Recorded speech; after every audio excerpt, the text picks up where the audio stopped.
Hey guys, this is KKS and अभी आप लोग देख रहे हैं केकेएस कंप्यूटर साइंस। और अभी हम लोग कर रहे हैं ऑपरेटिंग सिस्टम। और जहाँ पे हम लोग एक नया यूनिट स्टार्ट करने जा रहे हैं जो कि है प्रोसेस मैनेजमेंट। ओके, छोटा छोटा यूनिट है तो ये प्रोसेस मैनेजमेंट भी एक छोटा सा यूनिट है। तो चलिए इसको स्टार्ट करते हैं। बट इससे पहले हम क्या किए थे, तो इससे पहले हमारा जो भी ओएस का बेसिक था वो हमने कंप्लीट किया थे। ओके, तो उसके बाद बेसिक के बाद हम लोग अब एक स्टेप मूव करते हैं प्रोसेस मैनेजमेंट में। मतलब जो भी प्रोसेस हमारे पास चलता आता है ऑपरेटिंग सिस्टम में प्रोसेस होता है, उसको आखिर ऑपरेटिंग सिस्टम मैनेज कैसे करता है। ओके, तो चलिए समझते हैं प्रोसेस मैनेजमेंट को। तो प्रोसेस मैनेजमेंट में सबसे पहले ये समझते हैं प्रोसेस आखिर होता क्या है। ओके, तो दो टर्म यहाँ पे आता है। हम समझ रहे हैं क्या, हम समझ रहे हैं प्रोसेस कंसेप्ट को। तो प्रोसेस कंसेप्ट को समझेंगे, लेकिन यहाँ पे दो टर्म यहाँ पे अराइज होता है जो कि है प्रोग्राम वर्सेस प्रोसेस। प्रोग्राम और प्रोसेस में डिफरेंस क्या है, तभी तो हम ये समझेंगे जहाँ किस प्रकार से कौन सा मैनेज किया जाता है। तो प्रोग्राम और प्रोसेस में डिफरेंस क्या है। तो प्रोग्राम आप जो कहते होंगे यहाँ सेट ऑफ इंस्ट्रक्शन जो हम बनाते हैं, उसको कोडिंग करते हैं, उसको प्रोग्राम बोलते हैं है। तो वो जो हमारा होता है डॉट ई फाइल होता है, ठीक है, एग्जीक्यूटेबल फाइल प्रोग्राम का। तो यहाँ पे दो टर्म होता है, एक मेरा क्या होता है, ये इंस्ट्रक्शन होता है, ठीक है, इंस्ट्रक्शंस। एंड हमारे पास रहता है ये डाटा, ठीक है, डाटा मतलब ऑपरेंड से, ऑपरेंड का रिक्वायरमेंट रहता है। ओके, तो इंस्ट्रक्शन जैसे कि इसमें वो कह देगा लोड करना है, स्टोर करना है या फिर ऐड करना है। और डाटा भी हमारे पास दो टाइप का होता है। डाटा भी दो टाइप का है, ऐसा डाटा एक होता है स्टैटिक डाटा जो कि हमारा फिक्स कर दिया जाता है कंपाइल टाइम पे। और एक होता है मेरे पास डायनेमिक डाटा। डायनेमिक मतलब एज हम जब उसको रन करते हैं तो रन करके हम इनपुट देते हैं तो उसको बोलते हैं डायनेमिक डाटा। तो यहाँ पे जो हम कर रहे हैं स्टैटिक एंड डायनेमिक डाटा, तो यहाँ पे इंस्ट्रक्शन जैसे कि सपोज करिएगा एग्जाम्पल के लिए हम एक इंस्ट्रक्शन लिख रहे हैं, जैसे कि हम लिखे लोड, उसके बाद स्टोर, तो ये सब क्या है, इंस्ट्रक्शन है। ऐड, मल्टीप्लाई, तो ये सब क्या है, इंस्ट्रक्शंस है। ओके, और यहाँ पे अगर हम इसका एग्जांपल लिखें स्टैटिक डाटा का, तो स्टैटिक डाटा को आप समझ सकते हैं जैसे कि ऐसे कोई भी हम वेरिएबल को फिक्स करते हैं पहले, तो वो मेरा क्या हो गया, स्टैटिक डाटा। और डायनेमिक डाटा जो हम इनपुट देते हैं प्रोग्राम के दौरान, वो मेरा डायनेमिक डाटा हो गया। ओके, तो ये तो हमारा प्रोग्राम हो गया, प्रोग्राम को हम अच्छे से समझते हैं। लेकिन ये प्रोसेस क्या है, प्रोसेस क्या है। प्रोसेस मतलब क्या होता है, कोई चल रहा है उसको प्रोसेस कहते हैं। ओके, जैसे आप कोई काम करते होंगे तो कहते होंगे ना, हाँ प्रोसेस में है, ये प्रोसेस चल रहा है। तो प्रोसेस होता क्या है, प्रोग्राम और प्रोसेस में डिफरेंस क्या है। तो प्रोग्राम तो ये सब हम ऑलरेडी समझ रहे हैं, जहाँ एग्जीक्यूटेबल फाइल होता है, इंस्ट्रक्शन में ये सब लिखा रहता है, डाटा बेस टाइप का होता है, static and dynamic. But process क्या है, तो प्रोसेस हमारा होता है क्या, एक लाइन लिखेंगे आप समझ जाएगा प्रोसेस क्या होता है। प्रोसेस मेरा होता है program in execution, program in execution. Program हमारा जब एग्जीक्यूट करता है तब हम उस प्रोग्राम को प्रोसेस बोलते हैं। समझ में आया, जब मेरा प्रोग्राम एग्जीक्यूट कर रहा है तो उस प्रोग्राम को ही हम लोग क्या बोल देते हैं, प्रोसेस बोल देते हैं। तो program in execution is called as process. Okay, इसके बारे में अगला पॉइंट हम लिखे तो अगला पॉइंट इस तरह से कह सकते हैं क्या, व्हेन प्रोग्राम इन लोडेड, जब मेरा प्रोग्राम लोड किया जाता है from disk to main memory, disk से मेन मेमोरी में जब प्रोग्राम लोड किया जाता है तब हम उसको प्रोसेस बोल देते हैं। मेन मेमोरी में जैसे ही गया तो मेन मेमोरी तो ऐसे ही जाएगा नहीं, वो एग्जीक्यूट करने के लिए जाएगा, तब हम उसको प्रोसेस बोल देंगे। लेकिन वो जब तक डिस्क में पड़ा हुआ है, मेन मेमोरी में नहीं आया है, तब तक उसको हम क्या बोलेंगे, प्रोग्राम बोलेंगे। ओके, या फिर इसको एक लाइन और ऐसे बोल सकते हैं क्या, instance of a program, instance of program. Program का इंस्टेंस क्या होता है, प्रोसेस होता है। तो प्रोसेस एंड प्रोग्राम के बारे में इतना जो हम यहाँ पे लिखे हैं, आई थिंक आपको क्लियर हुआ होगा। और प्रोसेस और प्रोग्राम क्या होता है वो भी आपको समझ में आ गया है। तो प्रोसेस कंसेप्ट मतलब क्या है, तो प्रोसेस कंसेप्ट मतलब डिस्क से जो मेरा मेन मेमोरी में आया है कोई प्रोग्राम, तो क्या प्रोसेस बन गया। और प्रोसेस जब बन गया तो उस प्रोसेस को कैसे मेंटेन मैनेज किया जाए, उसी को हम इस चैप्टर में देखने वाले हैं। ठीक है, तो यहाँ पे हम कहेंगे, एक बार और समझ लेते हैं, ये जो हम लिखे हैं इतना चीज, उसको यहाँ पे हम एक बार और समराइज करके लिखते हैं, प्रोसेस। Okay, process. तो प्रोसेस में हम समझे क्या, प्रोग्राम इन एग्जीक्यूशन, प्रोग्राम हमारा जब एग्जीक्यूशन में है, या फिर program when it get loaded, जब वो क्या हुआ, लोड हो गया, या फिर हम लगा सकते हैं loaded in main memory. Okay, या फिर उसको हम बोल रहे हैं क्या, इंस्टेंस ऑफ प्रोग्राम, या फिर हम एक और इसको और अच्छे से बोलते तो हम कहेंगे एक्टिव एक्टिव एंटिटी। ये सब क्या प्रोसेस का डेफिनेशन है, उसका मतलब है ये सब। ठीक है, ऑलवेज इन मेमोरी, या फिर इसके बाद हम इसको बोल सकते हैं locus of control of operating system, या फिर बोल सकते हैं एनिमेटेड स्पिरिट। तो ये सब हमारा क्या प्रोसेस का मतलब है, प्रोसेस का डेफिनेशन ये सब है। ओके, तो हमारा जो है मतलब का यही तीन पॉइंट मतलब का है, बाकी सब तो यहाँ पे आपको याद भी नहीं रहेगा एग्जाम में। तो इतना आपको याद रखना पड़ेगा क्या, हमारा प्रोग्राम जब एग्जीक्यूट कर रहा है, तो एग्जीक्यूट कर रहा है इसका मतलब क्या होता है, तो जब वो एग्जीक्यूट कर रहा है उसका मतलब होता है वो क्या कर रहा है, रिसोर्सेज का यूज कर रहा है। When it using resource of computer, computer के रिसोर्स को क्या कर रहा है, यूज कर रहा है। ओके, तो उसको हम बोलते हैं एग्जीक्यूट। जब भी एग्जीक्यूट करेगा तो रिसोर्स का यूज करेगा ही ना, हाँ, तो करेगा, रिसोर्स का यूज कर रहा है। अब मेरा प्रोग्राम क्या होता है, अगर डिस्क में है तो उसको हम प्रोग्राम बोलते हैं, अगर वो आ गया मेन मेमोरी तो उसको हम बोल देते हैं प्रोसेस। इतना चीज़ क्लियर हुआ। इतना चीज़ क्लियर होने के बाद एक चीज़ और समझते हैं, जैसे कि यहाँ पे प्रोसेस मेमोरी, जब मेमोरी क्या होता है प्रोसेस मेमोरी में आता है तो वहाँ पे क्या क्या चीज़ रहता है।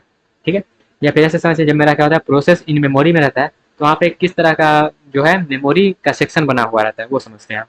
ओके, तो यहाँ पे हम समझे थोड़ा सा, तो एक डायग्राम बनाते हैं, एक नहीं दो डायग्राम बनाते हैं, एक छोटा डायग्राम एक बड़ा डायग्राम।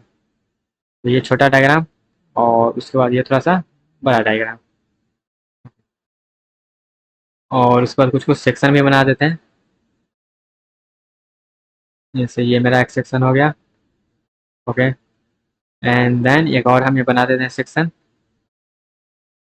ये उसके बाद एक और बना देते हैं, ये सेक्शन बन गया।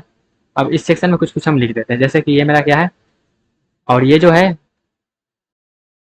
प्रोसेस इन मेमोरी, मेमोरी में जब प्रोसेस आ जाता है तब ये सब कांड चलता है। क्या का कांड चलता है, तो कांड चलता है यहाँ पे क्या क्या चीज़ रहता है, यहाँ पे रहता है जैसे मान लेते हैं टेक्स्ट है तो टेक्स्ट यहाँ पे आ जाएगा, टेक्स्ट के बाद कोई डाटा वगैरह है तो डाटा स्टोर हो जाएगा, डाटा के बाद वहाँ पे कोई हीप सेक्शन जाने डायनेमिक मेमोरी है तो वहाँ पे हीप में स्टोर हो जाएगा। उसके बाद कोई यहाँ पे रिकर्जन वगैरह है तो स्टैक में वो क्या करेगा, स्टोर कर लेगा। और यह जो है ये इस तरह से चलता है, हीप ऊपर के लिए जाता है और स्टैक जो है नीचे आता है। ये मेरा क्या है जीरो और ये क्या है मैक्सिमम। तो ये चीज़ तो लिख दिए यहाँ पे, लेकिन अब इसका क्या मतलब है वो समझ लेते हैं। जैसे कि कोड सेक्शन जितना भी है, टेक्स्ट वाला जितना सेक्शन है वो सब यहाँ पे आ जाएगा, कोड सेक्शन। जब एक प्रोसेस मेरा मेमोरी में आता है तो वो कैसे कैसे डिवाइड होता है, तो कोड सेक्शन यहाँ पे आ गया। ठीक है, या फिर बोल सकते हैं उसको इंस्ट्रक्शन, जो भी हम इंस्ट्रक्शन दे रहे थे वो यहाँ पे आ गया। जो भी डाटा रिलेटेड है, जो भी ग्लोबल वेरिएबल है या फिर जो भी स्टैटिक डाटा है वो सब यहाँ पे आकर स्टोर हो जाएगा। ठीक है, ग्लोबल डाटा, ग्लोबल वेरिएबल या फिर वेरिएबल प्लस स्टैटिक। ओके, ये सब यहाँ पे आके स्टोर हो जाएगा। और हिप मतलब क्या होता है, डायनेमिक मेमोरी एलोकेशन का हम यूज करते हैं तो वो हिप में स्टोर होता है। उसका जितना भी एक्टिवेशन रिकॉर्ड होता है, एक्टिवेशन रिकॉर्ड, एक्टिवेशन रिकॉर्ड जो भी होता है वो सब स्टैक में स्टोर हो जाता है। इस तरह से जो है प्रोसेस मेमोरी में स्टोर होता है। तो ये तो छोटा हम डायग्राम बनाए, इसी को अगर थोड़ा सा हम अच्छा से समझ ले तो यहाँ पे टेक्स्ट डाटा आ गया, या फिर इसी चीज़ को हम थोड़ा सा क्या करने वाले इधर बनाने वाले हैं। तो इधर बना लेते हैं। सबसे पहले ये स्टैक का सेक्शन हो गया, तो इस तरह से आप इसको डॉट डॉट डॉट कर देते हैं। ये क्या है, स्टैक है जो कि ऊपर नीचे करेगा।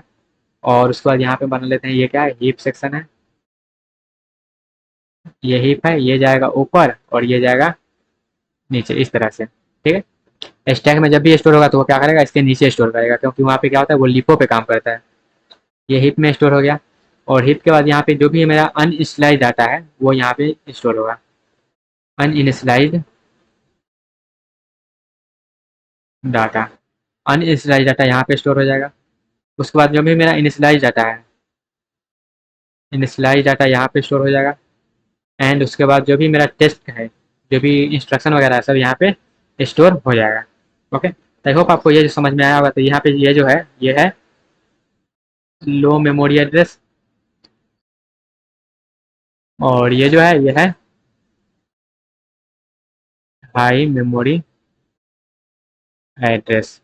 ओके, आई होप आपको ये समझ में आया होगा।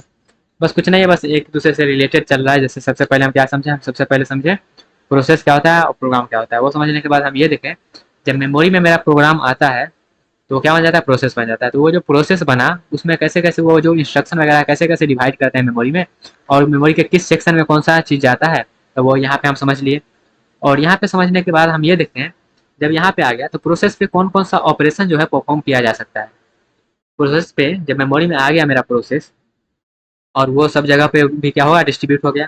तो अब ये सब जो है चीज़ें, वो हम जो प्रोसेस पे है उसको क्या क्या चीज़ वहाँ पे ऑपरेशन परफॉर्म कर सकते हैं। ओके, तो प्रोसेस को हम क्या कर सकते हैं वो समझते हैं। तो ऑपरेशन और प्रोसेस देखते हैं। अब हम करने वाले हैं प्रोसेस ऑपरेशन। प्रोसेस ऑपरेशन, तो सबसे पहला ऑपरेशन हमारा होता है क्रिएट का। प्रोसेस को हम क्रिएट कर सकते हैं। ओके, प्रोसेस को हम क्रिएट कर सकते हैं। सेकेंड, हम उसको शेड्यूल कर सकते हैं। प्रोसेस को शेड्यूल कर सकते हैं। ओके, देन तीसरा हम उसको एग्जीक्यूट कर सकते हैं। उसको हम एग्जीक्यूट कर सकते हैं। ओके, एग्जीक्यूशन, या फिर बोल सकते हैं उसको हम रन। ओके, उसके बाद नेक्स्ट हम उसको ब्लॉक कर सकते हैं या फिर वेट करवा सकते हैं प्रोसेस को। उसके बाद अगला जो मेरा है उसको हम क्या कर सकते हैं, सस्पेंड कर सकते हैं। ओके, सस्पेंड के बाद उसको हम क्या कर सकते हैं, रिज्यूम कर सकते हैं। रिज्यूम के बाद अगर काम खत्म हो गया तो उसको हम टर्मिनेट कर देंगे। तो प्रोसेस के साथ हम इतना सब ऑपरेशन कर सकते हैं। और भी ऑपरेशन है यहाँ पे, कुछ कुछ हम चीज़ लिख दिए हैं। तो इतना सब जो किए हैं इन सब का मतलब क्या है, तो इस सब का मतलब यहाँ पे हम लिख देते हैं। जैसे कि क्रिएट का मतलब क्या है, तो ये तो जानते होंगे क्या होता है, रिसोर्स को अलोकेट करना। जब हम प्रोसेस कोई बना रहे हैं वहाँ पे, तो क्या हो रहा है, रिसोर्स को हम अलोकेट कर रहे हैं, रिसोर्स अलोकेशन। ओके, और शेड्यूल करना मतलब क्या होता है, हम क्या कर रहे हैं, एक्ट कर रहे हैं, सेलेक्ट कर रहे हैं प्रोसेस को, selecting process to run on. Hey guys, this is KKS and अभी आप लोग देख रहे हैं केकेएस कंप्यूटर साइंस। और अभी हम लोग कर रहे हैं ऑपरेटिंग सिस्टम में प्रोसेस मैनेजमेंट को। और प्रोसेस मैनेजमेंट में अब हम लोग देखने जा रहे हैं सबसे मोस्ट इम्पोर्टेंट जो कि है स्टेट ट्रांजिशन डायग्राम। ओके, तो चलिए देखते हैं स्टेट ट्रांजिशन डायग्राम में क्या है। तो इससे पहले प्रोसेस के रिलेटेड जो भी इंफॉर्मेशन था, बेसिक चीज़ें, वो सब हमने प्रोवाइड कर दिया था। ओके, पीसीबी क्या होता है, प्रोसेस और मेरा प्रोग्राम क्या होता है, वो सब हम चीज़ जो है डिस्कस कर लिए थे। और अब हम लोग मूव करते हैं प्रोसेस स्टेट ट्रांजिशन डायग्राम पे। ओके, तो सबसे पहले यहाँ पे जो जो यूज होने वाला है वो लिखते हैं। जैसे सबसे पहले जो यूज होगा यहाँ पे वो होगा न्यू। तो न्यू मतलब क्या होता है, तो न्यू मतलब यहाँ पे लिखेंगे, उससे पहले दूसरा पॉइंट क्या होता है वो लिख लेते हैं। तो दूसरा पॉइंट होगा रेडी। ओके, उसका तीसरा पॉइंट जो होगा वो होगा रनिंग। रनिंग मतलब क्या होता है, दौड़ना होता है। ओके, उसका चौथा पॉइंट जहाँ पे यूज होगा वो होगा ब्लॉक या फिर वेट। ओके, उसका अगला पॉइंट जो यूज होगा वो होगा टर्मिनेट। तो इस सब का मतलब जो है ऑलरेडी हम प्रीवियस में बता चुके थे, बट यहाँ पे अभी हम यूज करने वाले थे एज ए फ्रेश, इसको बता देते हैं। जैसे न्यू का मतलब होता है क्या, यहाँ पे रिसोर्स को हम अलोकेट कर रहे हैं, या फिर बोल सकते हैं गेट। आप इसका थोड़ा सा साइज करते हैं छोटा, गेट क्रिएटेड। क्या हो रहा है, ये क्रिएट हो रहा है, या फिर इसको हम बोल सकते हैं या रिसोर्स अलोकेट हो गया है, रिसोर्स अलोकेटेड। उसके बाद आते हैं रेडी पे। तो रेडी का मतलब क्या होता है, ये रन करने के लिए, सीपीयू पे रन करने के लिए रेडी हो गया है। ठीक है, ready to run on CPU. CPU पे क्या है, रन करने के लिए ये रेडी हो चुका, उसको हम बोलेंगे रेडी स्टेट। ओके, फिर रनिंग स्टेट। तो रनिंग स्टेट का मतलब क्या होता है, हमारा जो सीपीयू पे है वो एग्जीक्यूट ये कर रहा है। ठीक है, executing instruction on CPU. CPU पे इंस्ट्रक्शन को एग्जीक्यूट कर रहा है, उसको हम बोलेंगे रनिंग स्टेट में है। उसके बाद ब्लॉक या वेट स्टेट में हम तब बोलेंगे जब वो क्या करेगा, उसको जरूरत पड़ेगा need to perform input output या फिर सिस्टम कॉल। सिस्टम कॉल या फिर इनपुट आउटपुट का रिक्वायरमेंट पड़ता है, तब वो क्या करेगा, ब्लॉक या वेट स्टेट में जाएगा। उसके बाद टर्मिनेट। टर्मिनेट का मतलब क्या होता है, रिसोर्स अब उसका डीएलोकेट होगा। रिसोर्स डीएलोकेटेड। जो है रिसोर्स डीएलोकेशन क्यों होता है, क्योंकि उसका काम खत्म हो गया तो वो क्या करेगा, सीपीयू को छोड़ देगा। मतलब जो भी वो रिसोर्स को जो है पकड़ के रखा है उसको डीएलोकेशन कर देगा। तो इतना चीज समझ में आ गया, ये इसका मतलब क्या है। तो अब हम लोग सबसे जो मेन स्लाइड है, सबसे जो इम्पोर्टेंट स्लाइड है, उस पर हम लोग अब मूव करेंगे। और सबसे जो इम्पोर्टेंट स्लाइड है वो क्या होने वाला है, तो वो होने वाला है आपका यहाँ पे हेडिंग वाला। क्या है, process state transition transition diagram. सबसे मेन चीज जो है यही है, पूरे प्रोसेस में सबसे जो मोस्ट इम्पोर्टेंट है यही है, यही है, यही है। तो इसको थोड़ा सा अच्छे से प्यार से समझना है। ओके, तो यहाँ पे बहुत से प्यार हम इसमें देने वाले हैं और बहुत ही प्यार से इसको हम समझाने वाले हैं। बहुत ही प्यार देगा ये भी, और इसको भी आप लोग प्यार दीजिएगा, तभी ये याद होगा और इससे बहुत सारा क्वेश्चंस पूछा जाता है। ओके, तो इसको प्यार से और प्यार देते हुए इसको पढ़ना है। ओके, जैसे कि सबसे पहले जब भी कोई प्रोसेस बनता है तो सबसे पहले क्या होगा, जब भी कोई प्रोसेस आना चाहता है तो क्या करेगा, रिसोर्स को लेगा। तो रिसोर्स को लेने के लिए क्या यूज करते हैं हम लोग, तो हम कहेंगे पिछले स्लाइड में बड़ा प्यार से चलिएगा यहाँ पे।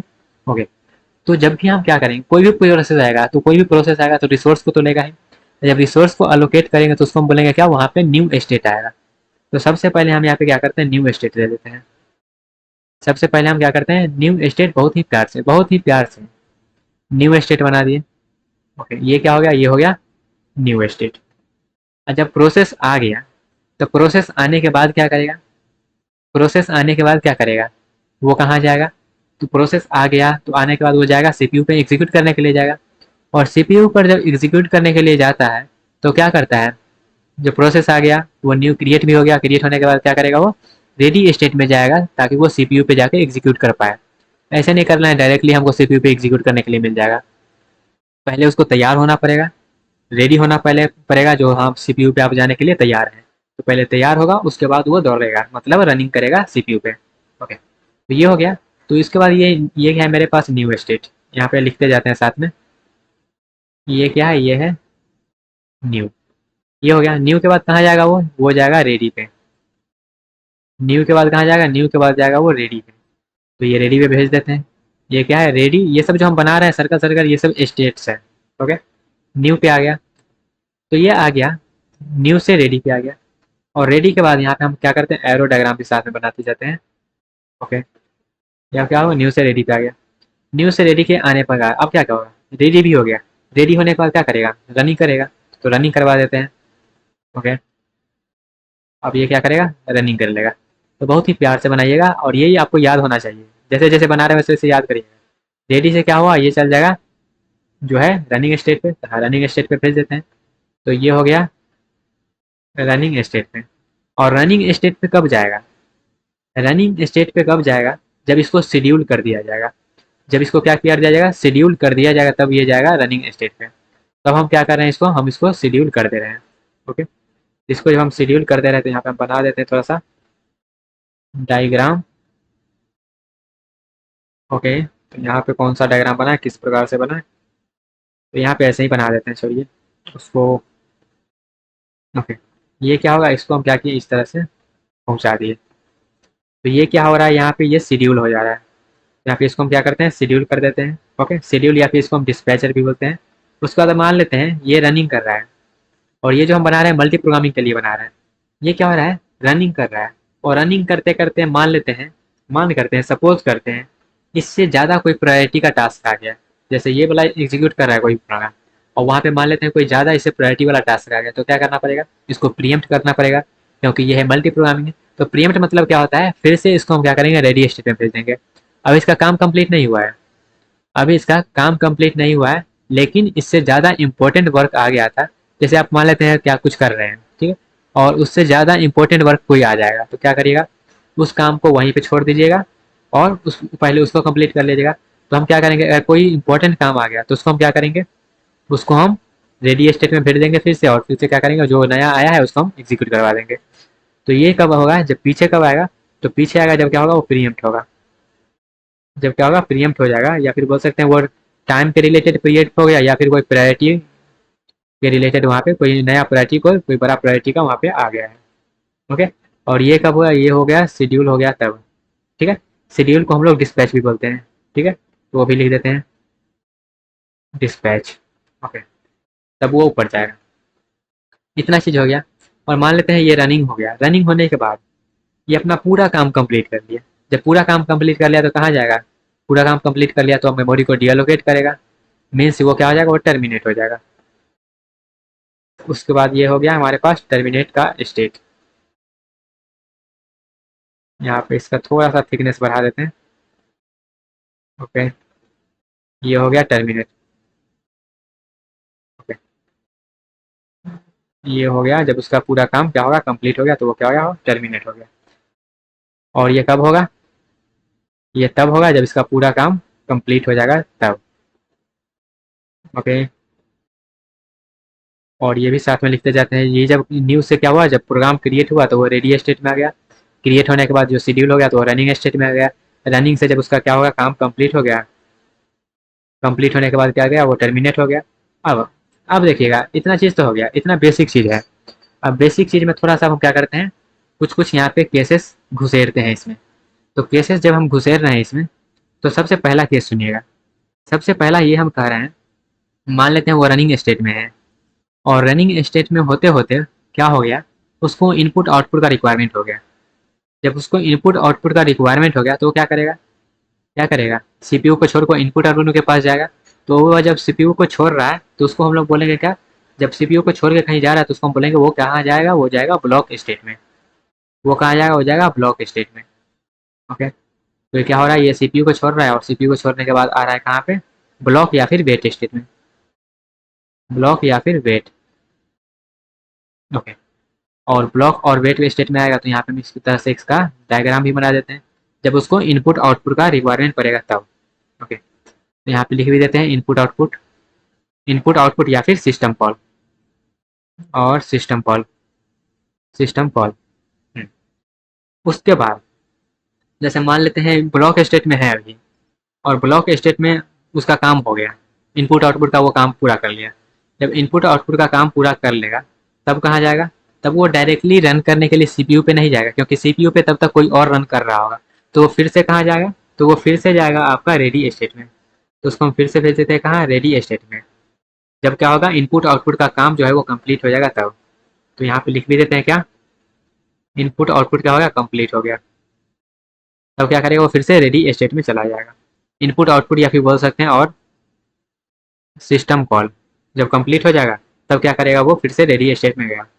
अब फिर से रेडी स्टेट में गया तो अब यहाँ पे एक चीज़ हो गया, ये पहला केस हो गया जब इनपुट आउटपुट वाला केस था। एक केस और लेते हैं। वो केस क्या है, वो केस है जैसे मान लेते हैं वो रेडी स्टेट में है, और रेडी स्टेट में ही क्या हुआ, वो रिसोर्स को क्या किया वहाँ पे, ये बोल सकते हैं वहाँ पे क्या किया, वो डायरेक्टली ऐसे कर सकते हैं, वो इनपुट आउटपुट का रिक्वायरमेंट कर गया रेडी स्टेट में ही। तो क्या करेगा, डायरेक्टली चला जाएगा कहाँ पे, वो चला जाएगा ब्लॉक स्टेट में। ठीक है, तो वो डायरेक्टली अगर कोई मान लेते हैं रिसोर्स का जरूरी पड़ेगा तो कहाँ जाएगा, वो जाएगा फिर से ब्लॉक स्टेट में रिसोर्स को लेने के लिए। तो यहाँ पे लिख देते हैं रिसोर्स, किस तरह से लिखे, इस तरह से लिख देते हैं रिसोर्स, और उसके बाद क्या है, क्रिएशन। ठीक है, जब नीड पड़ा तो क्या होगा, रिसोर्स, और यहाँ पे आ गया। या फिर डायरेक्ट हम रहने देते हैं रिसोर्स नीड, इस तरह से रख देते हैं। वो रिसोर्स का जरूरी पड़ेगा तो वो ब्लॉक स्टेट में आ गया। ये केस भी लिख दिए। उसके बाद ऐसे देखते हैं, अब ये ब्लॉक मान लेते हैं कोई इनपुट आउटपुट का रिक्वायरमेंट पड़ गया और वो अभी क्या है, ब्लॉक स्टेट में है। और जब वो ब्लॉक स्टेट में है अभी, तो वहाँ पे ब्लॉक स्टेट में से ही मान लेते हैं वहाँ से सस्पेंड कर दिया जाएगा। ब्लॉक पॉसिबिलिटी तो है, पॉसिबिलिटी है तो ब्लॉक स्टेट से क्या है, वहाँ से सस्पेंड कर दिया जाएगा। हो सकता है वो वहाँ पे पहले से ही बहुत सारा वो इनपुट आउटपुट किया, तो जब सस्पेंड कर दिया गया उस प्रोसेस को, तो सस्पेंड करने के बाद कहाँ जाएगा, सस्पेंड का मतलब होता है वहाँ से ब्लॉक स्टेट से कहाँ चला जाएगा, वो चल जाएगा अपने सस्पेंड ब्लॉक में। तो उसको हम सस्पेंड ब्लॉक में भेज देते हैं। तो यहाँ पे ये हो गया मेरे पास suspend block, suspend block. Okay, तो सस्पेंड ब्लॉक में भेज दिया गया, तो इसका भी यहाँ पे लिख देते हैं क्यों भेज दिया गया है। तो वो सस्पेंड ब्लॉक में गया, और सस्पेंड ब्लॉक में क्यों गया, क्योंकि उसको सस्पेंड कर दिया गया है यहाँ से, तो हो गया सस्पेंड। ओके, अब जब सस्पेंड हो गया और वो सस्पेंड ब्लॉक है, सस्पेंड ब्लॉक में भी उसका काम खत्म हो गया, तब कहाँ जाएगा वो? तब वो फिर से जाएगा हमारे पास रिज्यूम होने के बाद, वो जाएगा फिर से ब्लॉक स्टेट में। जब वो रिज्यूम हो जाएगा तब, जब वो रिज्यूम हो गया, यहाँ पे लिख देते हैं, जब वो उसका काम फिर से रिज्यूम हो गया तब क्या करेगा, वो फिर से जाएगा ब्लॉक स्टेट में। ब्लॉक या वेट स्टेट में सब भेजते हैं जब मान लेते हैं बहुत सारा प्रोसेस पहले से ही है उसमें, तो उसको हम सस्पेंड कर देते हैं क्योंकि यहाँ पे पहले ही से बहुत है। जब वो वहाँ से कम हो जाएगा तो क्या करेगा, फिर से वो अपने रिज्यूम कर देगा, इसलिए। ओके। और जैसे मान लेते हैं कुछ ऐसा इन्फॉर्मेशन का रिक्वायरमेंट पड़ गया जो कि हमारे पास डिस्क में ही है, तो डिस्क में है तो उसको सस्पेंड ब्लॉक में भेज दिया जाएगा। और वहाँ से जब उसका इनपुट आउटपुट कंप्लीट हो जाएगा तो वहाँ पे क्या जाएगा, वो सस्पेंड रेडी में जाएगा। तो एक ब्लॉक और यहाँ पे हमारा बनेगा। जैसे रेडी से ही मान लेते हैं हमको अगर सस्पेंड कर दिया, जैसे कुछ ऐसा इनपुट आउटपुट का रिक्वायरमेंट पड़ गया तो क्या करेगा, उसको सस्पेंड रेडी में भेज देगा। तो ये जो है हमारे पास ये स्टेट को हम लोग बोलेंगे suspend ready, suspend ready. Okay. एक एक चीज को देखते जाइए किस प्रकार से हम कर रहे हैं, एक बार बाद में समराइज करेंगे तो अपने आप आपको जो भी कंफ्यूजन होगा वो क्लियर हो जाएगा। सस्पेंड रेडी में हो सकता है रेडी स्टेट से भेज दिया जाएगा डायरेक्टली सस्पेंड रेडी में, जब उसको कोई चीज़ का नीड पड़ जाए। और जब वो फिर से रिज्यूम होगा तो फिर से आ जाएगा कहाँ पे, रेडी स्टेट में। ओके। या फिर रनिंग स्टेट से डायरेक्टली आपको कहाँ भेजा जा सकता है, सस्पेंड ब्लॉक में भेजा जा सकता है। डायरेक्टली कहाँ हो सकता है, आपको सस्पेंड ब्लॉक में भेजा सकता है डायरेक्टली रनिंग स्टेट से। ओके। और जब ये क्या होगा, और ये जब सस्पेंड ब्लॉक से क्या होगा, वो फिर से अपना काम क्या करेगा, इनपुट आउटपुट अगर मान लेते हैं कंप्लीट कर दिया है तो कहाँ जाएगा, तब वो जाएगा आपका, तब वो जाएगा आपका सस्पेंड रेडी में। वो कहाँ जाएगा, सस्पेंड रेडी में, क्योंकि जाना ही तो रेडी में ही जाना है तो वो सस्पेंड रेडी में चला जाएगा, क्योंकि सस्पेंड से इनपुट आउटपुट वो अपना कंप्लीट कर लिया है। तो ये सबको भी लिख देते हैं। तो यहाँ पे क्या हुआ, इनपुट आउटपुट अगर क्या किया, कंप्लीट कर लिया, इनपुट आउटपुट कंप्लीट। या फिर यहाँ से हम क्या किए, यहाँ से अगर डायरेक्टली सस्पेंड कर दिया जाएगा तो यहाँ पे जाएगा। ओके।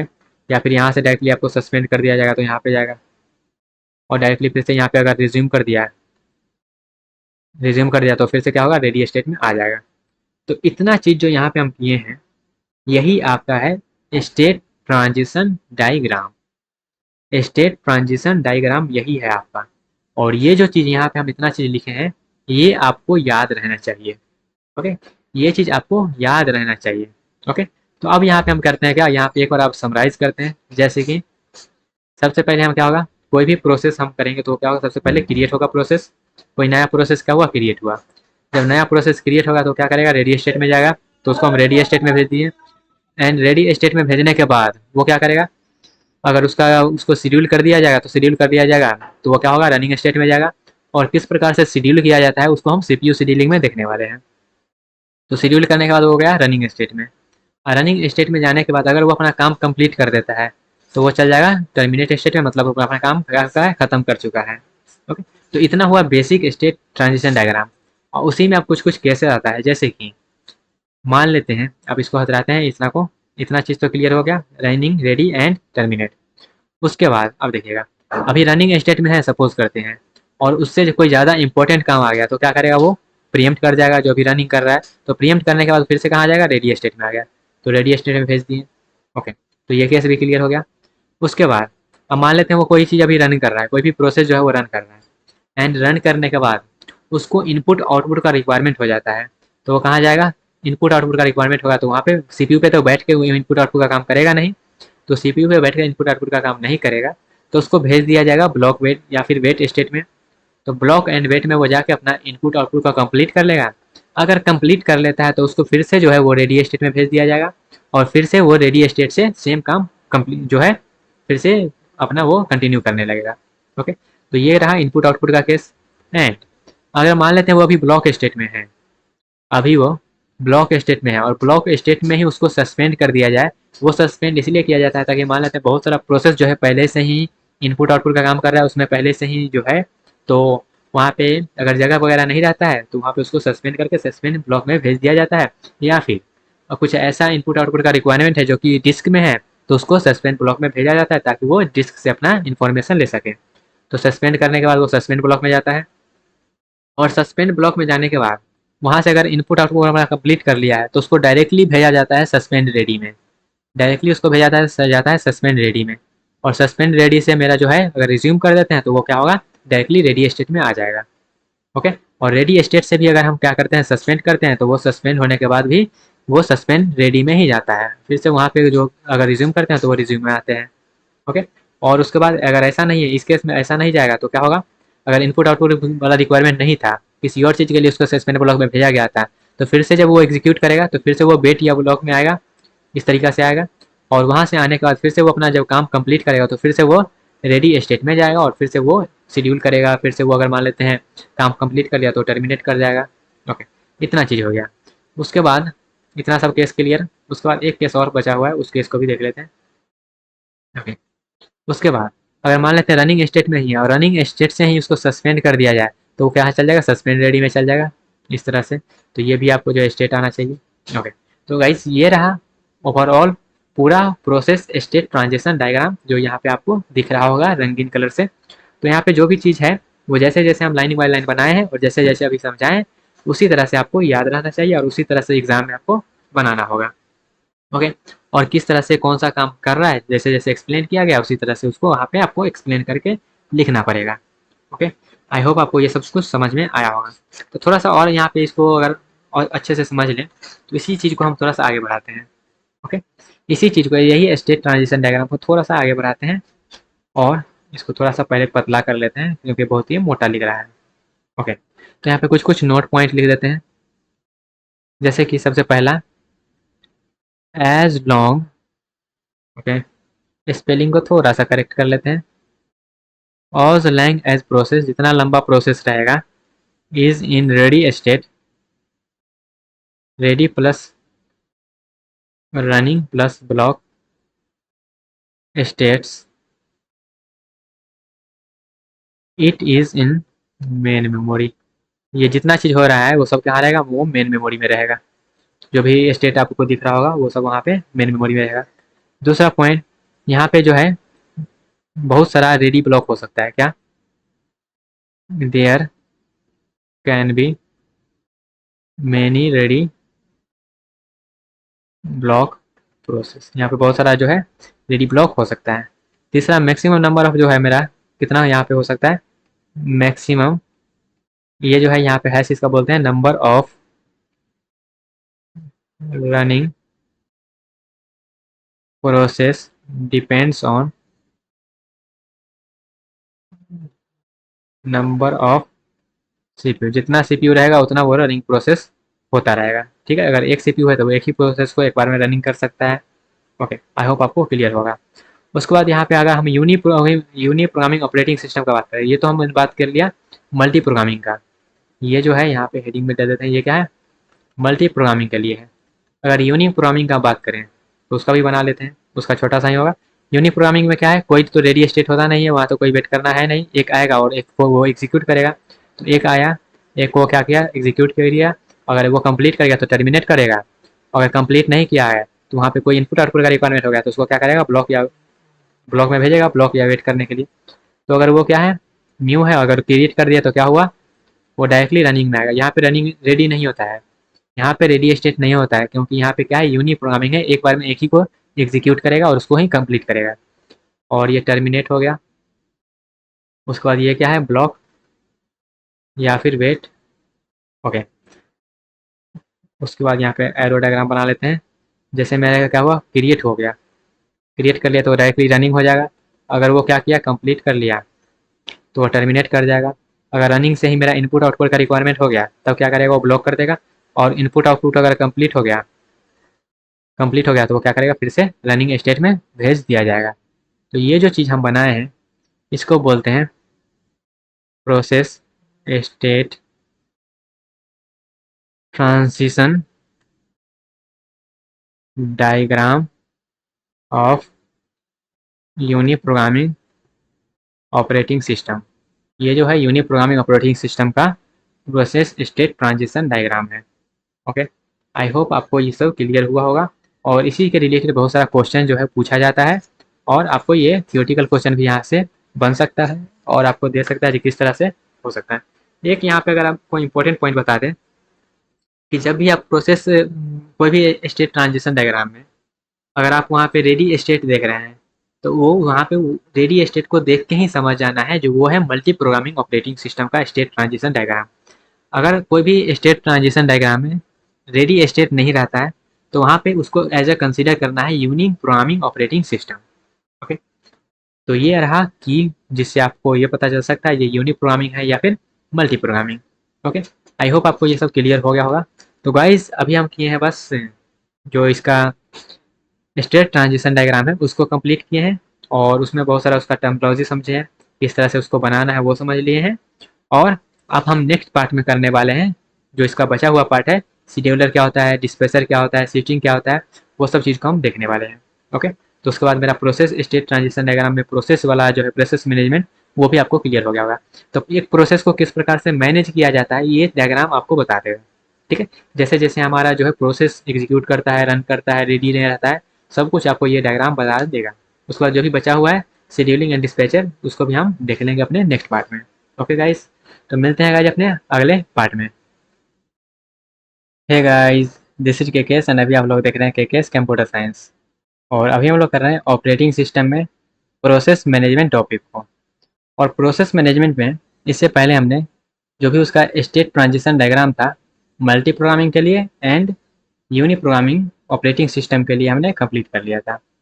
उसी को थोड़ा सा आगे बढ़ाते हैं और प्रोसेस मैनेजमेंट में कुछ कुछ टॉपिक बचा हुआ है उसको हम लोग कंप्लीट करते हैं। ओके, तो यहाँ पे हमारा अभी चल रहा है scheduling Q and state queuing diagram. तो यहाँ पे हमारा जो है क्यू मतलब होता है क्या वो समझिएगा। तो क्यू मतलब आप डाटा स्ट्रक्चर में पढ़े होंगे, वो क्या होता है, एक डाटा स्ट्रक्चर है जिसमें मेरा जो भी आइटम है, जो भी डाटा है, उसमें वो काम करता है फीफो पे, मीन्स जो पहले आया है वही पहले जाएगा। ओके, तो वो उस पर काम करता है, उस टाइप पे वो डाटा स्ट्रक्चर है जिसका नाम क्यू है। और स्टैक जो होता है वो स्टैक हमारा जो पहले आता है वो लास्ट में जाता है, उस पर काम करता है।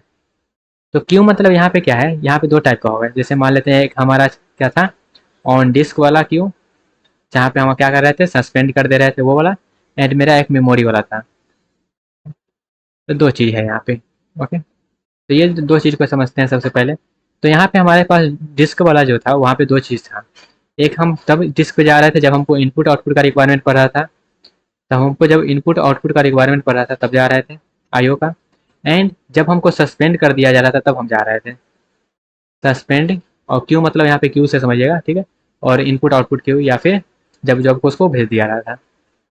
और मेरे मेमोरी में मेरा क्या हो रहा था, मेमोरी में दो टाइप का क्यू आ रहा था। ओके, पहला क्यू आ रहा था ready queue. Ready queue, Q मतलब क्यू समझ लीजिएगा, यहाँ पे हम शॉर्ट में लिख दे रहे हैं। उसके बाद रेडी क्यू के बाद एक आ रहा था ब्लॉक क्यू। ठीक है, ब्लॉक क्यू या फिर बोल सकते हैं उसको वेट जो बोल रहे थे, ब्लॉक क्यू या फिर वेट क्यू। ओके, तो यहाँ पे चार तरह का, एक मेरा आया मेमोरी में, मेमोरी मतलब रैम में जो रहता है, दो टाइप का है, एक रेडी क्यू है, दूसरा ब्लॉक क्यू है। उसी तरह से डिस्क में जो है दो टाइप का है, जब इनपुट आउटपुट का रिक्वायरमेंट पड़ता है तो हम इनपुट आउटपुट क्यू में जाते हैं, और जब सस्पेंड कर दिया जाता है प्रोसेस को तब वो सस्पेंड क्यू में जाता है। ओके, इतना के बाद थोड़ा सा आगे बढ़ते हैं, और यहाँ पे रेडी क्यू जब भी हम लिखेंगे तो उसको आर क्यू से हम डिनोट करेंगे, उसको थोड़ा सा समझिएगा। ओके, तो ये जो हम अभी यूज़ करने वाले हैं इसको हम जब सीपीयू शेड्यूलिंग पढ़ेंगे तो वहाँ पे इसको हम भरपूर यूज़ करेंगे, तो इसलिए थोड़ा सा यहाँ पे आप समझ लीजिएगा। और यहाँ पे जो ब्लॉक क्यू लिखा गया, इस ब्लॉक क्यू को अगर हम समझे तो इसमें रहता है कंटेन पीसीबी, मतलब जो मेरा प्रोसेस कंट्रोल ब्लॉक है उसको, PCBs of the OS process process that date block, जो ब्लॉक कर दिया गया है उसका जितना भी पीसीबी है सब इसमें स्टोर रहता है on to the on to that device. तो उस डिवाइस पे जितना भी प्रोसेस को ब्लॉक कर दिया गया है उसका पीसीबी ब्लॉक क्यू में स्टोर रहता है। ओके, देन अब थोड़ा सा आगे बढ़ते हैं, और यहाँ पे रेडी क्यू का हम बात कर रहे थे, तो रेडी क्यू को थोड़ा सा समझते हैं। जैसे इसको हम थोड़ा सा इधर शिफ्ट कर देते हैं पहले, क्योंकि रेडी क्यू के लिए थोड़ा सा जगह चाहिए होगा। ओके, और इसको यहाँ पे ये, ओके, तो रेडी क्यू हम बनाते हैं यहाँ पे, जैसे मान लेते हैं ये हम बॉक्स बना दिए, और इसको हम कुछ इस प्रकार से रेडी क्यू को बनाएंगे। तो ये मेरा हो गया आर क्यू मतलब रेडी क्यू। यहाँ पे सपोज करिएगा मेरा प्रोसेस पी आई है, and then process P J है, देन प्रोसेस पी के है, बस प्रोसेस का नाम लिखा है। उसके बाद यहाँ पे डॉट डॉट लगा देते हैं, यहाँ पे बहुत सारा प्रोसेस इस तरह से स्टोर है। और यहाँ पे पी आई जो लिखा गया है इसका पी सी बी होगा, तो इसका पी सी बी लिख देते हैं यहाँ पे।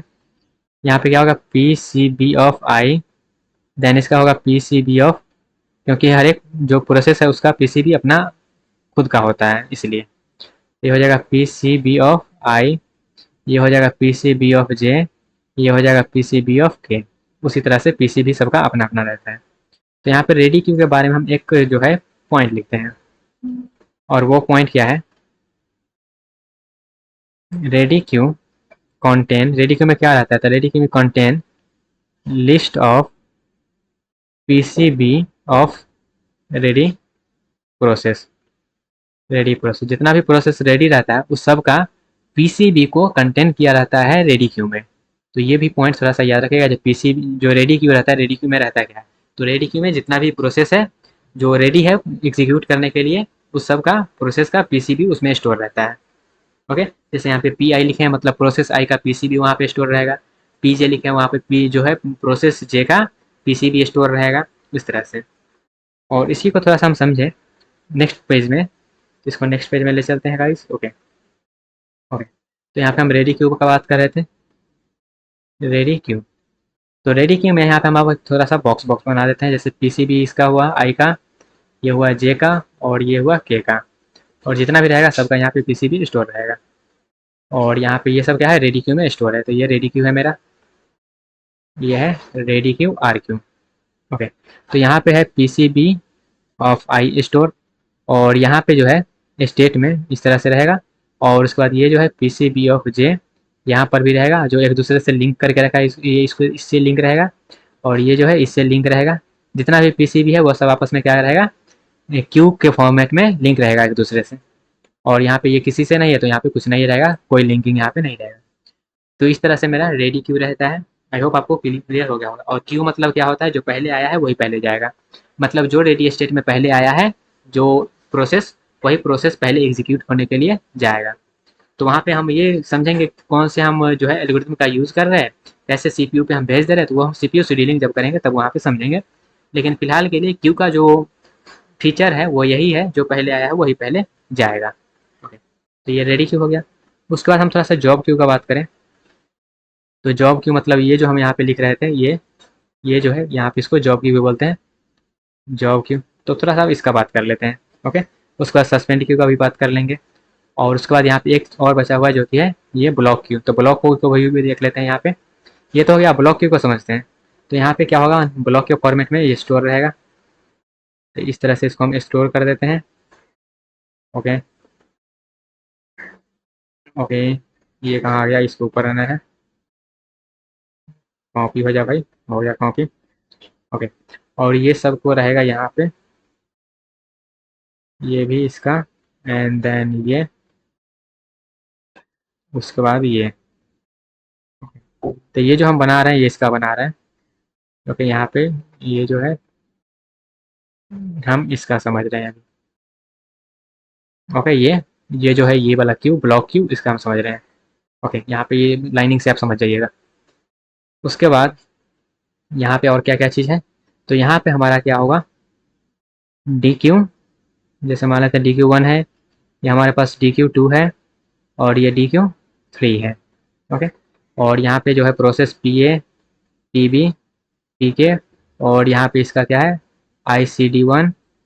फिर उसी तरह से ये है पी आई, यहाँ पे भी कोई प्रोसेस रहेगा, इसका होगा आई 0 D2, ये हो जाएगा आई 0 DK। इस तरह से इसका आईडी स्टोर रहेगा। तो ये मेरा क्या है, ब्लॉक क्यू। ब्लॉक क्यू में किस तरह से रहता है डाटा स्टोर, किस तरह से प्रोसेस स्टोर रहता है, यहाँ पे आपको बताया गया है। और इसका जो है यहाँ पे जितना भी पीसीबी है उस सबका, जो इतना प्रोसेस का पीसीबी है जो ब्लॉक है उस सबका इसमें स्टोर रहता है। अब आगे बढ़ते हैं, और यहाँ पे जो है हम डिस्कस कर रहे थे कौन, job queue, job queue. Okay, तो जॉब क्यू में क्या रहता है, contain programs that are ready to be loaded in memory। Okay, तो यहाँ पे जो जॉब क्यू में है इसमें क्या रहता है भरा हुआ, यहाँ पे डायग्राम इसका भी बना देते हैं। इस तरह से ये जॉब क्यू समझ जाइएगा, जो कि डिस्क में रहता है। ओके, ये क्या है, मेरा डिस्क है, और डिस्क में ये क्या करता है, ये कंटेंट करता है वो सब का जो है प्रोसेस को, जो कि रेडी है अब फिर से मेन मेमोरी में लोड होने के लिए। ओके, तो ये जो है वो जॉब क्यू है, और इसमें इस तरह का रहता है बना हुआ, और यहाँ पे सब प्रोसेस रहता है, जैसे PR1, प्रोसेस 2 और प्रोसेस 3 यहाँ पे मान के चलते हैं। और 1 बाय 1 क्या होगा, जो भी लोड करना है contain program that are ready to be loaded in main memory, तो उसमें मेरा रहता है जॉब क्यू में वो सब चीज़ स्टोर रहता है। देन नेक्स्ट हमारे पास क्या था, नेक्स्ट हमारे पास था suspend Q. Suspend Q, okay, spelling को थोड़ा सा समझ लेते हैं। सस्पेंड क्यू, तो सस्पेंड क्यू में क्या रहता है, लिस्ट रहता है जो कि सस्पेंड कर दिया गया है मेन मेमोरी से डिस्क में। तो यहाँ पे रहता है list of process that get suspend from memory to disk. Memory मतलब यहाँ पे डिस्क, जो मेन मेमोरी है रैम है उससे है, तो मेन मेमोरी से जो डिस्क में शिफ्ट कर दिया गया, सस्पेंड कर दिया गया, वही मेरा सस्पेंड क्यू में स्टोर रहता है। सस्पेंड क्यू का भी डायग्राम इस तरह से बना सकते हैं, जरूरी नहीं आप किसी तरह से बनाए, किसी तरह से आप बॉक्स बना सकते हैं। तो ये मेरा क्या है, ये मेरा सस्पेंड क्यू है, सस्पेंड क्यू। और इसमें भी मेरा जो प्रोसेस है इस तरह से स्टोर रहेगा, PRA1 PRB PRC, इस तरह से स्टोर रहेगा। ओके, तो ये रहा सस्पेंड क्यू। आई होप ये सब जो है आपको क्लियर हो रहा होगा।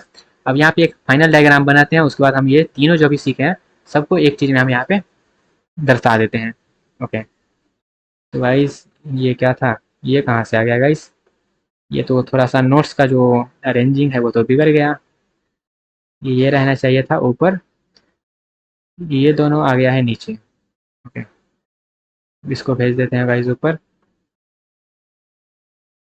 नोट्स का अरेंजिंग गया बिगड़, ये गया ऊपर, और उसके बाद ये।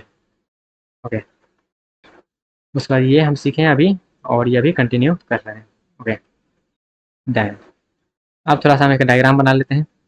तो ये मेरा डिस्क है, ओके, और डिस्क के बाद यहाँ पे मान लेते हैं बहुत सारा प्रोसेस है, और यहाँ पे सस्पेंड क्यू है ये बना हुआ, और ये रेडी क्यू था, और यहाँ पे सीपीयू बना लेते हैं, सीपीयू का जो है सर्कल बना लेते हैं। ओके, ये सीपीयू हो गया। उसके बाद जो भी ब्लॉक वगैरह होगा उसको भी बना लेंगे। तो यहाँ पे सबसे पहले ये क्या है, मैंने मान लेते हैं रेडी क्यू है, ये रेडी क्यू को RQ से डिनोट करते हैं। और ये मेरा क्या है, सस्पेंड क्यू, लिख देते हैं सस्पेंड क्यू। और यहाँ पे मान लेते हैं बहुत सारा प्रोसेस है, PA PB PC and PD। और यहाँ पे मेरा क्या है, ये है डिस्क, डिस्क, और यहाँ पे है जॉब क्यू बना हुआ, डिस्क में ही रहता है जॉब क्यू। और ये क्या है, ये है CPU। उसके बाद अब थोड़ा सा समझते हैं, जैसे कि मेरा क्या हुआ, जॉब क्यू से जो रेडी था उसको लाया गया किस में, यहाँ पे रेडी क्यू में आ गया। रेडी क्यू में से मेरा अगर कोई एग्जीक्यूट किया किस पे, CPU पे, अगर वो कंप्लीट हो गया तो वहाँ पे उसको जो है टर्मिनेट कर दिया जाएगा। अगर वहाँ से उसको सस्पेंड कर दिया जाता है रेडी क्यू से, तो वो कहाँ जाता है, सस्पेंड क्यू में जाता है। अगर सस्पेंड किया जाए, सस्पेंड, तो सस्पेंड क्यू में जाएगा। जैसे यहाँ पे मान लेते हैं PR1 PR2 PR3, ये सब क्या है, पहले से सस्पेंडेड है।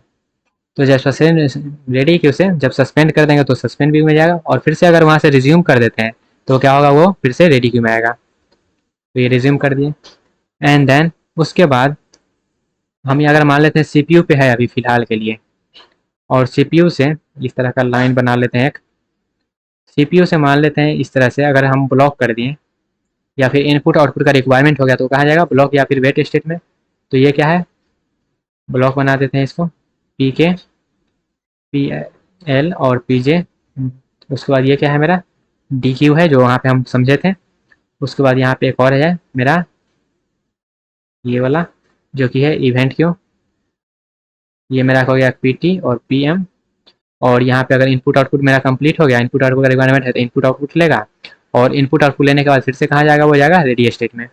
ओके, फिर से यहाँ पे इवेंट क्यू जो है अगर उसका इवेंट कंप्लीट हो गया, इवेंट कंप्लीट होने के बाद फिर से कहाँ जाएगा, वो जाएगा रेडी क्यू में। ओके, और उसके बाद CPU अगर मान लेते हैं कुछ टाइम के लिए उसको प्रीएम्प्ट कर दिया है, तो प्रीएम्प्ट करने के बाद फिर से वहाँ का कहाँ जाएगा, वो जाएगा रेडी क्यू में। ओके, तो ये डायग्राम जो है इस तरह से आप समझ सकते हैं। अब एक चीज़ और करते हैं, अब एक जो है टॉपिक और बचा हुआ, इस टॉपिक को भी हम कंप्लीट कर लेते हैं, जो कि है शेड्यूलर एंड डिस्पैचर। ओके, इसको थिकनेस को थोड़ा सा इंक्रीज करते हैं, जो कि है शेड्यूल्स एंड डिस्पैचर। ठीक है, स्पेलिंग आई होप आपको दिख रहा होगा। तो शेड्यूलर मतलब क्या होता है वो समझते हैं। थिकनेस कुछ ज़्यादा ही लग रहा है, ओके, कम, ओके। शेड्यूलिंग में समझते हैं। शेड्यूलिंग मतलब क्या होता है? Scheduling means making a decision, मतलब डिसीजन लेना। किस प्रकार का डिसीजन लेना? मतलब सीपीयू पे कौन सा एग्जीक्यूट करने जाएगा वो वाला डिसीजन लेना, उसी को बोलते हैं शेड्यूलिंग, डिसीजन। ओके। और यहाँ पे शेड्यूलर जो है,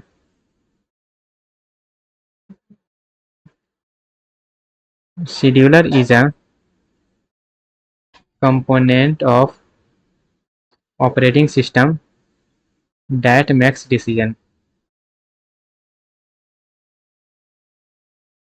शेड्यूलर क्या है? एक कंपोनेंट है ऑपरेटिंग सिस्टम का जो कि ये वाला डिसीजन लेगा। ओके। और ये शेड्यूलर जो है, अब यहाँ पे सोच लेते हैं ये कितना टाइप का होता है शेड्यूलर। ये जो शेड्यूलर है, ये शेड्यूलर यहाँ पे टोटल 3 टाइप का होता है। पहला एक होता है long term scheduler, long term scheduler जिसको हम लोग शॉर्ट में बोलेंगे एलटीएस।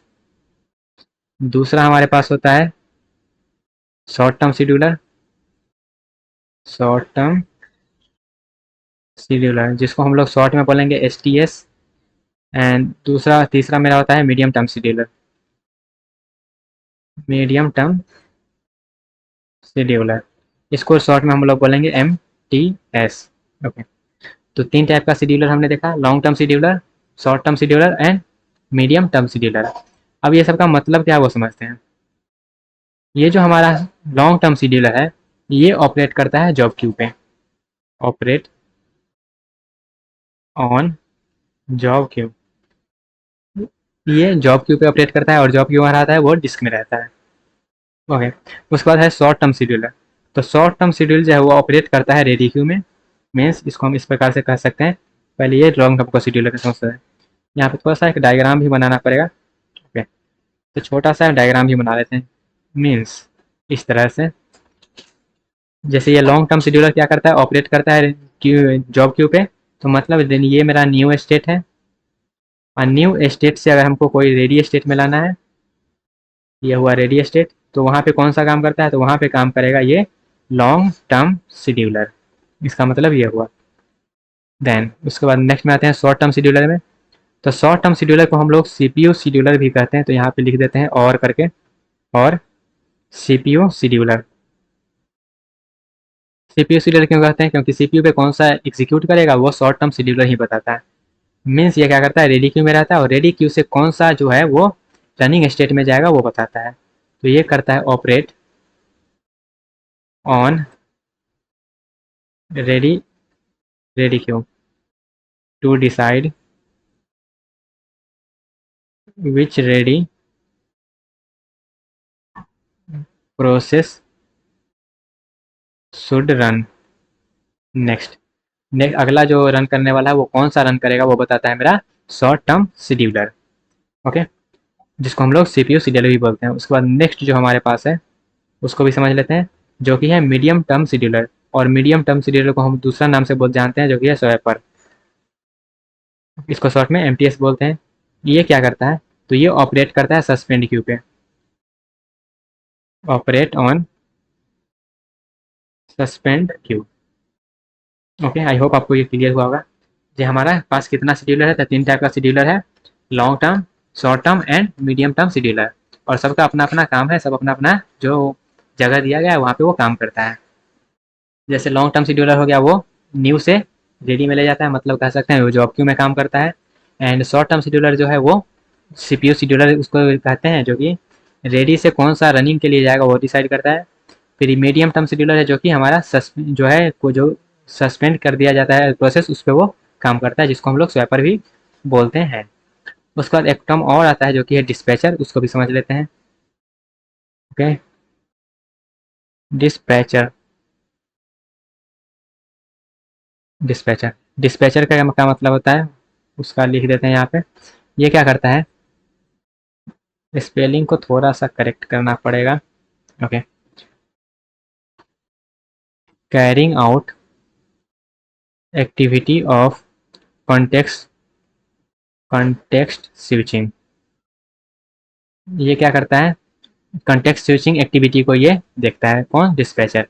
अब ये कंटेक्स्ट स्विचिंग क्या होता है उसको भी समझ लेते हैं।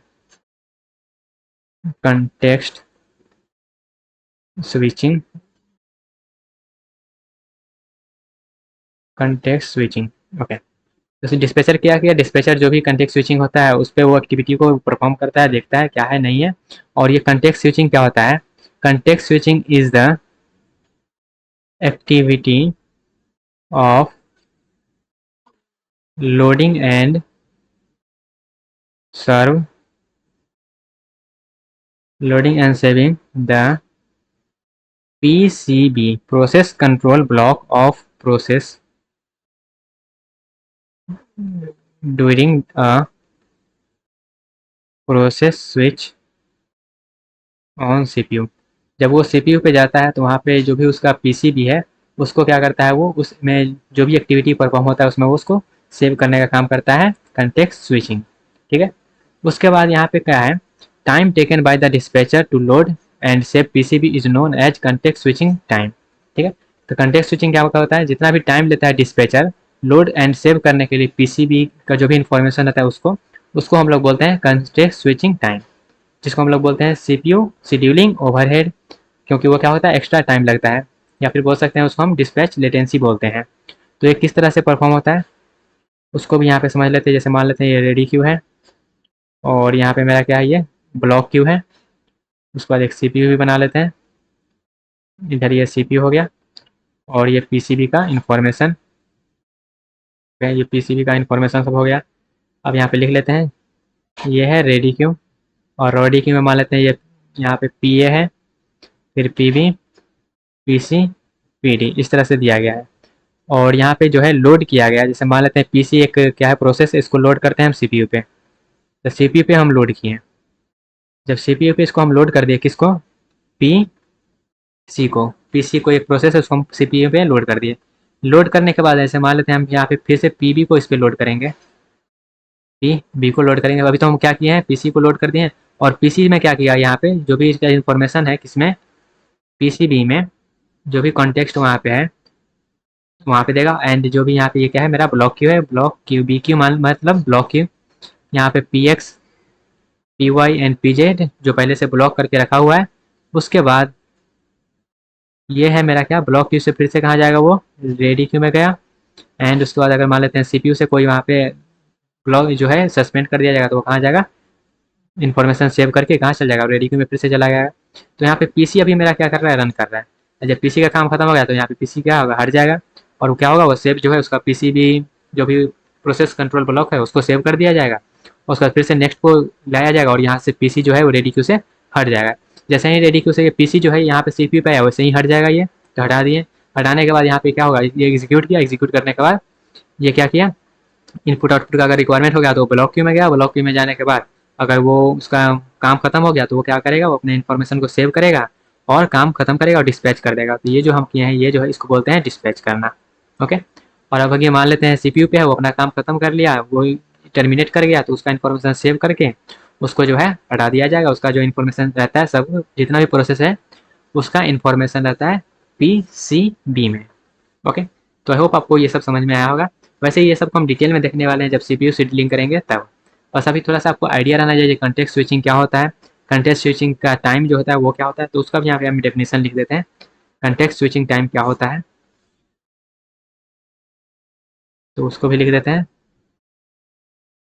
Time taken by dispatcher to load and save the PCB is known as context switching time, context switching time जिसको हम लोग सीपीयू शेड्यूलिंग ओवरहेड बोलते हैं। यहाँ पे वो भी नाम लिख देते हैं, सीपीयू शेड्यूलिंग ओवरहेड, या फिर इसको एक और नाम से जानते हैं जो कि है डिस्पैच लेटेंसी। तो ये भी आपको याद रहना चाहिए क्या मतलब है इसका, यहाँ पे पॉइंट लिख देते हैं ये।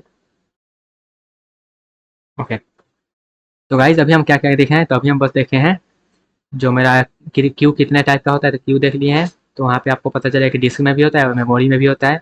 डिस्क में मेरा रहता है इनपुट आउटपुट वाला मतलब जॉब क्यू रहता है, एंड सस्पेंड क्यू रहता है, मेमोरी में मेरा जो है रेडी क्यू और ब्लॉक क्यू रहता है, एंड उस सब के बारे में समझे। एंड देन हमने देखा जो मेरा शेड्यूलर एंड डिस्पैचर के बारे में। शेड्यूलर में हम ये समझे हैं जो 3 टाइप का शेड्यूलर होता है और सबका अपना अपना काम होता है।